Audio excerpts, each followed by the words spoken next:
We can't control how they're going to call the game. We're just going to, we have a game plan and we're going to play it. How do you feel it's best?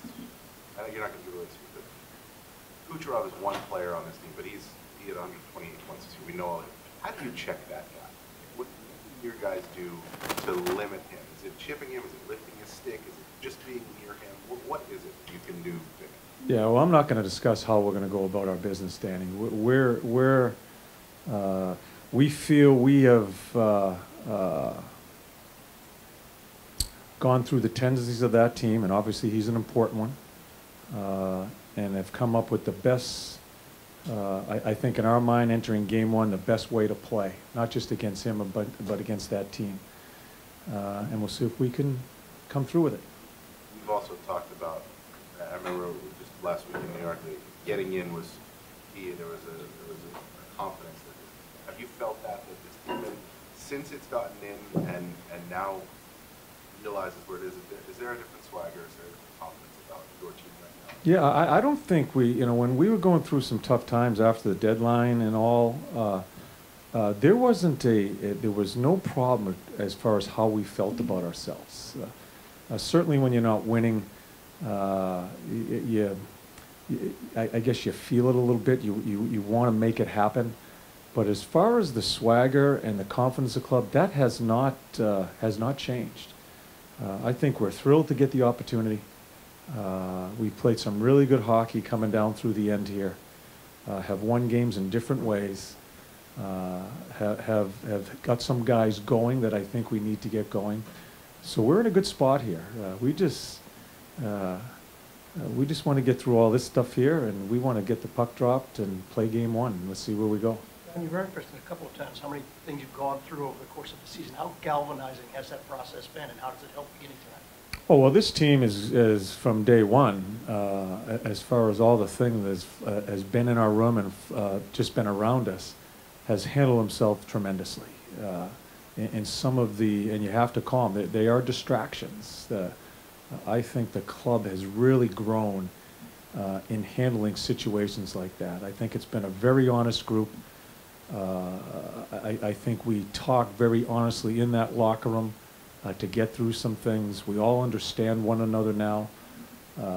It's been one of the most interesting years for me in that aspect of it, as some of the conversations that we've had to have, so we can keep the room clear of just minutia. I think it's helped us. It's been a real interesting year. You guys were obviously one of the best penalty killing teams in the league all season long. They had some success against you. How do you guys want to continue just doing what you're doing against them, or do you get to make some changes, as compared to what you? We have thoughts how to go about it. Yeah. So here you are again with Foligno and Jenner back in the middle. Could you just talk about how important those two guys are for you and how much center play is a concern for you? Yeah. We need to get Nick in the middle. I think we need to get him some more offensive touches and get his offensive game going. I like the way it looked with the young kid in Borky, so we'll start there. Jens is in a spot where, and I think we've been able to play more of our lineup the last quarter of this year, more four lines with some of the play of the players. I think Jens is a good spot. I put him on left wing occasionally here in the last little while. I just like him in the middle. It keeps his legs moving.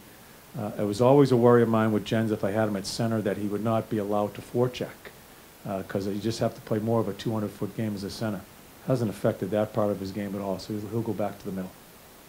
The third year in a row you've been at this point. You made the playoffs. It's starting to feel like this team, this is where you belong. You should be here like every year. We're a good team. Yeah, I have the utmost confidence in this club. It's a good group to be around. I think we're third or fourth in the National Hockey League the last 3 years as far as regular season wins. We got to figure out this crap here, the playoffs. And tonight's game one, and that's when we start going to work. You have a young player in Shara in the lineup tonight. What have you seen in younger players through the years where you're maybe more ready to handle it? Come into a playoff series, how younger players can handle it? No nervousness. At least with this guy here, there's no nerves at all. I've always said, Eric, I think when you put young kids in these type of situations, I'm not sure what's better, having a young kid or a real experienced guy, because I think the experienced guy starts thinking about the pressure that comes into these situations in playoffs, where the young guy doesn't have a clue. He just wants to go play. That's all this kid wants to do, is go play. And I think has handled himself and presented himself in the proper way from day one since he's been here. And he's just, you know, he's been in North America for just a little while. He's handled himself very well. So many top seeds have gone down in this sport over the last decade. I think it makes hockey different than other sports. The parity, the idea that how much of an underdog are you really?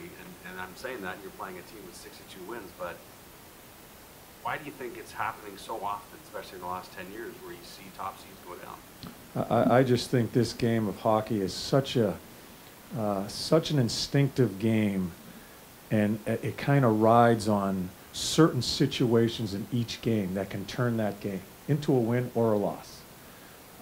You can go through all the numbers, all the things, them against us, but when you play a 60-minute hockey game and you go through the momentum swings and the surges and maybe the big plays out of someone unexpected, or a lousy play from someone unexpected, that changes games. So that's why it's always up for grabs. So as I said, guys, we